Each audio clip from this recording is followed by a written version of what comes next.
اماں بھی غالباً اپنے کمرے میں تھیں۔ وہ چپ کر کے کمرے میں آیا تو دیکھا رانیہ کے تو رنگ ہی بدلے ہوئے تھے۔ وہ کافی فریش بیٹھی ٹی وی دیکھ رہی تھی۔ یہ دیکھ کر ایک لمحے کے لیے اس کا دماغ پھر سے گھوم گیا۔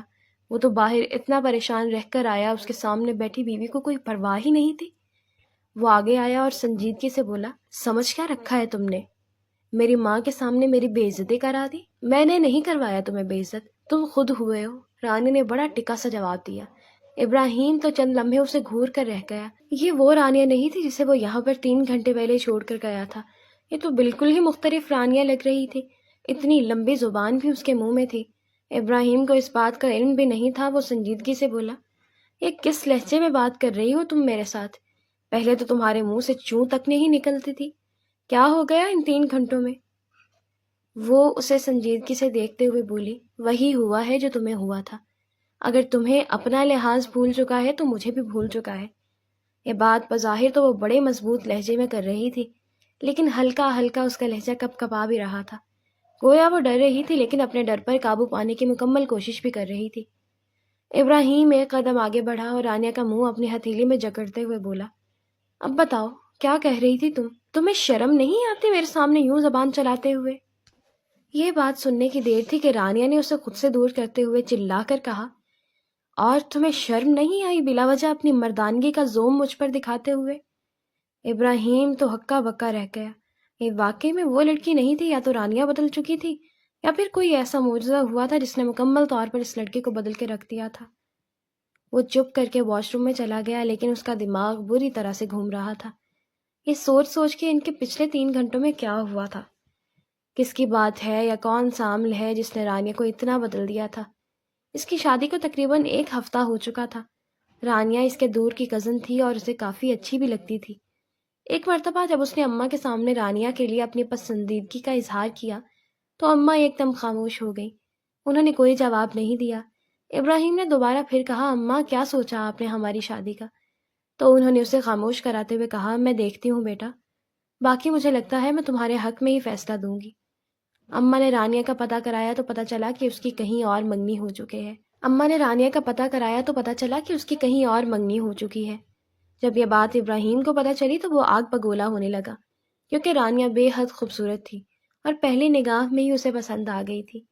اور ایک تھا بھی وہ وڈیرا، ایک مرتبہ جو بات اپنے دل میں سوچ لیتا ہر حال میں اسے پورا کرنے پر قادر ہو جاتا۔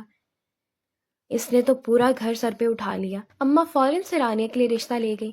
انہیں تو رانیہ کافی سیدھی سادی لگتی تھی، اسے تو پرواہ ہی نہیں تھی میرا رشتہ پکا ہوا ہے یا نہیں۔ وہ اللہ میاں کی گائے کی طرح جہاں رشتہ ہو رہا ہے اس پر راضی باراضی تھی۔ رشتہ ہو گیا تو 1 ہفتے کے بعد اندر اندر شادی بھی ہو گئی۔ شادی کی پہلی رات ابراہیم اس کے قریب آنے لگا تو وہ کافی جھجک گئی۔ ابراہیم کو لگا کہ شاید یہ قدرتی جھجک ہے، وہ اسے پسند کرتا تھا اور گائے بھینسوں کی طرح اس کے ساتھ کوئی تعلق نہیں بنانا چاہتا تھا، بلکہ اپنی محبت بھی رانیہ کے دل میں ڈالنا چاہتا تھا۔ اس نے ہلکی پھلکی باتیں کی جن کا جواب رانیہ نے ہوں ہاں میں ہی دیا۔ پھر باقی ہر روز وہ رانیہ سے بات چیت کرنے کی کوشش کرتا، لیکن وہ اپنے آپ میں کافی حد تک سمٹی ہوئی تھی۔ 1-2 مرتبہ رانیہ کے قریب آنے کی کوشش کی تو وہ بدک کر پیچھے ہو جاتی، گویا ابراہیم کے ساتھ کچھ لگا ہوا ہے۔ ہر وقت خود پر بڑا سا دوپٹہ بھی اوڑھ کر رکھتی تھی۔ 4 دن بعد تو ابراہیم کو احساس ہونے لگا کہ کہیں اس نے رانیہ جیسی لڑکی کے ساتھ شادی کر کے بہت بڑی غلطی تو نہیں کر دی۔ اسے پڑھی لکھی سمجھدار لڑکی لانی چاہیے تھی۔ یہ لڑکی تو اس کے ساتھ کوئی تعلق بنانے پر راضی ہی نہیں تھی۔ اس نے کافی سمجھایا لیکن رانیہ اپنی بات پر اڑی ہوئی تھی کہ مجھے وقت چاہیے، مجھے وقت چاہیے۔ 1 ہفتہ تو ابراہیم نے دے دیا، لیکن اس 1 ہفتے کے بعد بھی جب صبح وہ رانیہ کے قریب آیا تو وہ پیچھے ہٹتے ہوئے بولی، ابراہیم مجھے ابھی وقت چاہیے، میں ان سب باتوں کے لیے تیار نہیں ہوں۔ چپ کر کے کمرے سے باہر نکل گیا۔ باہر جاتے ہی اس کی ملاقات اپنے ایک دوست کے ساتھ ہو گئی جس نے ابراہیم کو کافی بھڑکا دیا تھا کہ عورتوں کو دبا کر رکھتے ہیں، اگر تم اس کی بات مانتے رہو گے تو وہ کبھی بھی تمہیں اپنے قریب نہیں آنے دے گی۔ مرد بنو، شیر کے بچے بنو، اگر وہ نہیں قریب آنے دیتی تو خود چلے جاؤ، تمہارا پورا حق ہے اس پر، اپنا حق حاصل کرو جبکہ تم مہر بھی ادا کر چکے ہو۔ یہی سوچ کر وہ واپس آئے، لیکن پھر وہی ہوا، اماں غلط وقت پر آ گئیں۔ اب جب وہ دوبارہ گھر لوٹا تھا تو رانیہ کے تیور ہی بدل چکے تھے۔ کافی دیر واش روم میں لگانے کے بعد بھی وہ اس مسئلے کی حل تک نہیں پہنچ پایا تھا۔ وہ یہی نہیں جان پا رہا تھا کہ اسے کیا ہوا ہے۔ واش روم سے نکل کر خاموشی سے وہ اماں کے پاس گیا۔ شرمندگی تو بہت ہو رہی تھی ان کے پاس جاتے ہوئے، کیونکہ اسے خوف تھا کہ کہیں رانیہ نے انہیں حقیقت نہ بتا دی ہو، کیونکہ دیکھنے میں لگتی بھی وہ کافی بیوقوف تھی۔ اماں کو جا کے پوچھا کہ رانیہ کو کیا ہوا ہے، آپ نے کیا کہا ہے؟ وہ نرمی سے بولی، بیٹے میں نے کیا کہنا ہے، تم چلے گئے تو ہماری کوئی بات ہی نہیں ہوئی۔ وہ لوٹ آیا، اماں نے اسے گہری نگاہوں سے دیکھا لیکن باقی کوئی بات بھی نہیں کی تھی۔ وہ کمرے میں آیا تو رانیہ سونے کی تیاری کر رہی تھی۔ وہ سنجیدگی سے صوفے پر بیٹھتے ہوئے بولا، یہ تمہیں ہوا کیا ہے؟ وہ چونک کر پلٹی اور بولی، کیوں، مجھے کیا ہونا ہے، میں بالکل ٹھیک ہوں۔ لگ نہیں رہی کہ تم بالکل ٹھیک ہو، بتاؤ کیا ہوا ہے؟ پہلے تو میرے ساتھ کبھی تم نے یوں بات نہیں کی، لیکن اب تمہارا لہجہ، تمہارا انداز، ہر بات بدل چکی ہے۔ سیدھی بات ہے، اگر تم میرا احترام نہیں کرو گے تو مجھ سے بھی کوئی امید مت رکھنا کہ میں تمہارا احترام کروں گی۔ اور میاں بیوی کی شادی ہونے کا مطلب یہ نہیں ہوتا کہ کوئی نہ کوئی تعلق ہی بنایا جائے۔ پیار محبت سے بندہ یوں بھی رہ سکتا ہے۔ یہ بات سن کے ابراہیم کا منہ کھلے کا کھلا رہ گیا۔ وہ حیرت سے بولا، تمہیں کس نے کہا ہے کہ میاں بیوی کے تعلق میں کچھ اور نہیں ہوتا؟ روم میٹ کی طرح نہیں رہتے وہ؟ تم پاگل ہو، تمہیں یہ بات سمجھ نہیں آ رہی کیا؟ واقعی میں مارے شوق کے عالم میں اس سے کچھ نہیں بولا جا رہا تھا۔ رانیہ نے کندھے اچکائے اور سونے کے لیے لیٹ گئی۔ اس کے بعد بھی ایک دو مرتبہ اس نے رانیہ سے بات کرنے کی کوشش کی، لیکن وہ ہمیشہ اس کی بات کا الٹا پلٹا جواب دیتی تھی کہ ابراہیم کا دماغ ایک دم سے ہی گھوم جاتا تھا۔ تقریباً ایک ہفتہ مزید بیت گیا تو رانیہ، جو پہلے کافی ڈری ڈری رہتی تھی، اب مقابلے پر ہر بات کا جواب دیتی تھی، نہ اسے اپنے قریب آنے دیتی تھی، اور ابراہیم کے لیے یہ صورتحال کافی گمبھیر بنتی جا رہی تھی۔ جتنی شدت سے اسے چاہتا تھا اتنی ہی شدت سے رانیہ اس کی محبت کی نفی کر رہی تھی اور بار بار اس کی انا کو کچل بھی رہی تھی۔ اس دن وہ جلدی گھر واپس آیا تو دیکھا لاؤنج میں اماں اور رانیہ دونوں بیٹھی سرگوشی کے انداز میں کوئی بات کر رہی تھی۔ اسے کچھ عجیب سا لگا۔ رانیہ اسے دیکھ کے ایک دم سے چونک گئی، جبکہ اماں بڑی پرسکون بیٹھی رہیں۔ انہوں نے کوئی بھی رد عمل نہیں دیا تھا۔ اٹھو، مجھے کھانا چاہیے، رانیہ کی طرف اشارہ کرتے ہوئے کہا تو وہ کھانا لینے کے لیے کچن میں چلی گئی۔ وہ اماں کے پاس بیٹھ گیا اور بولا، کیا باتیں کر رہی تھی آپ دونوں، اور مجھے دیکھ کے رانیہ ڈر کیوں گئی؟ اماں نے نرمی سے کہا، بس ویسے ہی باتیں بتا رہی تھی اپنے گھر کی۔ انہوں نے اتنا کوئی دھیان نہیں دیا اور بات کو ٹال دیا، لیکن ابراہیم کو شک پڑ چکا تھا کہ آج کل رانیہ جو بھی کر رہی ہے اماں کے کہنے پر کر رہی ہے۔ لیکن اماں تو اس کے ساتھ اتنی اچھی تھیں اور اس کی ماں تھی، اسے نہیں لگتا تھا کہ اس کی ماں اس کے لیے یہ سب کچھ بھی کر سکتی ہے۔ وہ کافی پریشان تھا اور اچنبھے میں بھی پڑا ہوا تھا۔ بار بار یہی خیال آ رہا تھا کہ کہیں ان سب باتوں کے پیچھے اماں کا ہاتھ نہ ہو، لیکن پھر اپنے خیال کو رد کر دیتا۔ اس دن وہ اور رانیہ گھر میں اکیلے تھے۔ اماں اپنے رشتہ داروں کی شادی میں گئی ہوئی تھی۔ گھر میں ان دونوں کے علاوہ باقی ملازمین بھی موجود تھے۔ تبھی ابراہیم نے گاڑی کی چابی اٹھائی اور کہا، چلو آؤ گھومنے چلے۔ رانیہ خاموشی سے اس کے ساتھ گھومنے کے لیے نکل پڑی۔ وہ اسے لے کر شہر آ گیا تھا۔ شہر آ کر انہوں نے ایک اچھے ہوٹل میں کھانا کھایا، پھر چائے پی، کیونکہ ابراہیم یہ بات تو سمجھ چکا تھا وہ لڑکی زبردستی اور زبر سے نہیں ماننے والی۔ تو اب وہ ایک مرتبہ پیار کی زبان سے بھی اسے سمجھانے کی کوشش کرنا چاہتا تھا۔ اگر وہ سمجھ جاتی تو ٹھیک تھا، نہیں تو پھر اس کی انا بھی اتنی بیکار نہیں تھی کہ وہ بلا وجہ اس کے ساتھ بندھا رہتا۔ وہ اسے چھوڑنے کا ارادہ کر چکا تھا، لیکن ایک اور موقع دینا چاہتا تھا، اور ابراہیم نے اسے گاڑی میں جا کر بیٹھنے کا بولا اور خود کاؤنٹر پر بل پے کرنے چلا گیا۔ رانیہ پارکنگ میں آ کر انتظار کرنے لگی کیونکہ گاڑی کا دروازہ بند تھا۔ ابراہیم کو وہاں پر اپنا کوئی جاننے والا مل گیا تھا تو وہ اندر کھڑا ہو کر اس کے ساتھ باتیں کرنے لگا تھا۔ جب باہر آیا تو دیکھا رانیہ گاڑی کے ساتھ لگی رو رہی ہے اور اس کے قریب دو لڑکے کھڑے اسے بری طرح سے چھیڑ رہے تھے۔ ابراہیم تو چیل کی طرح بھاگتا ہوا باہر آیا اور آؤ دیکھا نہ تاؤ ان دونوں لڑکوں پر بری طرح سے برس پڑا۔ وہ نہیں دیکھ رہا تھا کہ کہاں ہاتھ لگ رہا ہے اور کہاں پر ٹانگ پڑ رہی ہے۔ وہ انہیں مسلسل مار رہا تھا، اتنا مارا کہ ان لڑکوں کے جسم لہو لوہان ہو گئے۔ باقی پھر ارد گرد والے لوگوں نے آ کر چھڑوایا تو ابراہیم نے پوری قوت سے رانیہ کی کلائی تھامی اور گاڑی میں بٹھا کے وہاں سے گاڑی دوڑا کر لے آیا۔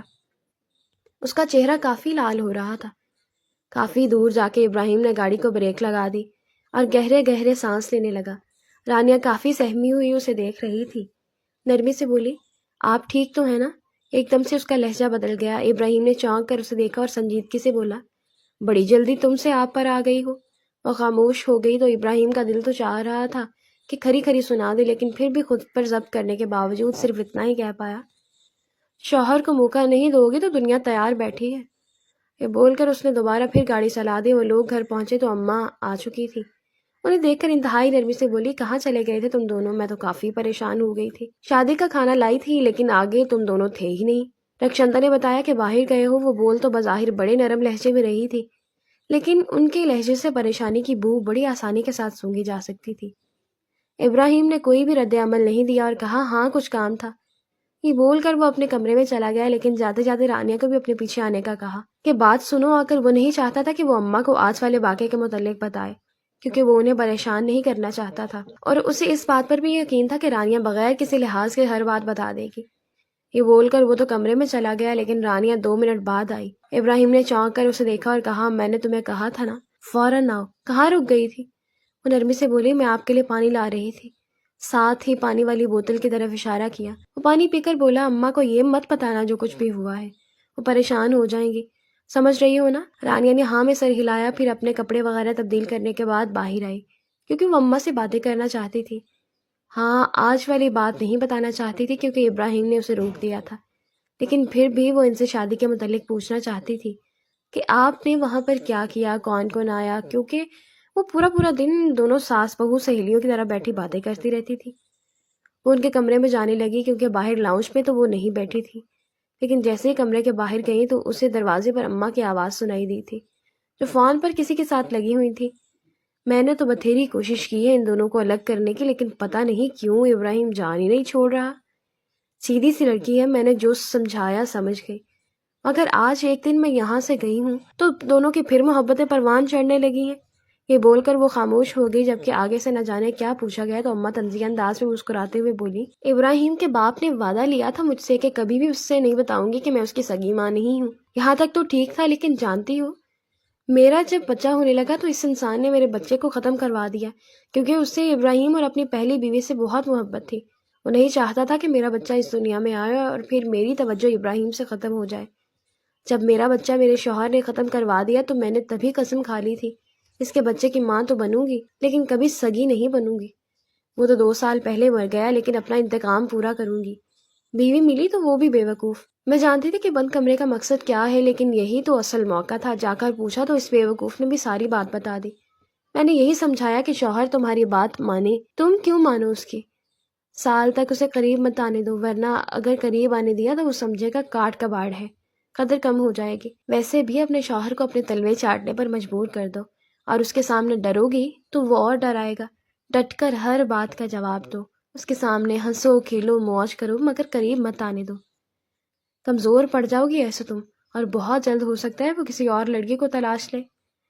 ارے اس پگلی کی بھی مت ماری گئی تھی، مان گئی میری بات، نہیں آنے دیتے قریب۔ اور ایک اور بات بتائی ہے، بس تھوڑی تھوڑی برین واشنگ کر رہی ہوں، بھلا کب تک ابراہیم اس لڑکی سے دور رہ سکتا ہے جس کے لیے مجھ سے لڑ کر ڈنکے کی نوک پر محبت کا نہ صرف اظہار کیا بلکہ اسے پا بھی لیا۔ اماں بول رہی تھی جبکہ باہر کھڑی یہ سب باتیں سنتی ہوئی رانیہ پتھر ہو رہی تھی۔ وہ بجھے قدموں سے کمرے میں لوٹی تو دیکھا سامنے ابراہیم سگریٹ سلگا کر بیٹھا تھا۔ جیسے ہی وہ سگریٹ اپنے منہ کے قریب کرنے جا رہا تھا تو رانی نے اس کے ہاتھ سے سگریٹ جھپٹ کر اپنے ہونٹ اس کے ہونٹوں پہ رکھ دیے، کیونکہ وہ بھی تو قربت چاہتی تھی۔ شروع میں شرما رہی تھی تو بعد میں ساس کی لگائی بجھائی پر نہ جانے کیوں خود کو کوئی پرمغرور مخلوق سمجھنے لگی تھی کہ ابراہیم کی جھنجھلاہٹ، غصہ یا اس کی وجہ سے سمجھنے کے بجائے اپنے ہی ذہن میں رہی۔ اسے وہ لمحہ یاد آیا کہ جب اس کی اپنی اماں نے سمجھایا تھا کہ شوہر کے جتنا قریب ہوگی اتنا وہ تمہارے پلو سے بندھے گا، مگر جہالت میں وہ تو ابراہیم کو خود سے دور کر رہی تھی۔ تو اب ساری شرم بلائے طاق رکھتے ہوئے اس نے وہ قدم اٹھا لیا تھا جو یقیناً اس کے آگے آنے والی زندگی کے لیے کافی خوشگوار ثابت ہونے والا تھا۔